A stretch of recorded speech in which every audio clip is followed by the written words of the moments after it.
qui me plaît le plus, c'est de voir un vêtement vivre par lui-même, une fois qu'on a passé des heures à le créer et que quelqu'un le porte et que finalement il vive sa vie tout seul.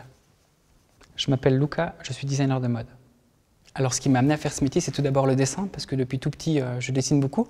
Au départ, je faisais de la bande dessinée, et en fait, au fur et à mesure que j'ai grandi, j'ai découvert la mode. Et aujourd'hui, justement, ça me permet de poursuivre un rêve d'enfant et en fait de donner vie à des personnages que j'ai d'abord créés en dessin.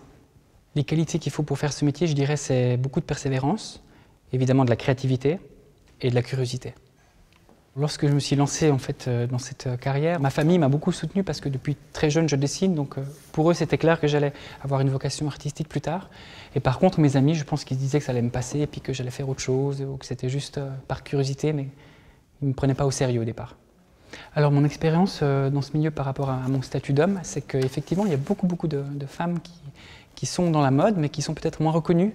J'ai quand même l'impression que les hommes sont un peu mis sur un piédestal par rapport aux femmes. On connaît beaucoup de noms dans la création de mode masculin, peu de femmes. Je ne saurais pas répondre pourquoi est-ce qu'il y a plus de femmes, mais plus d'hommes reconnus. Alors mes rêves pour la suite, ce serait de pouvoir continuer à travailler avec les gens que j'aime, pouvoir encore un peu plus occuper cet espace magnifique, et puis pouvoir en vivre aussi correctement par la suite. Ce qui m'émerveille dans mon métier, c'est que j'ai l'impression que de jour en jour, de collection en collection, j'évolue, je fais des nouvelles découvertes et techniquement aussi je m'améliore et j'ai l'impression que c'est une aventure sans fin.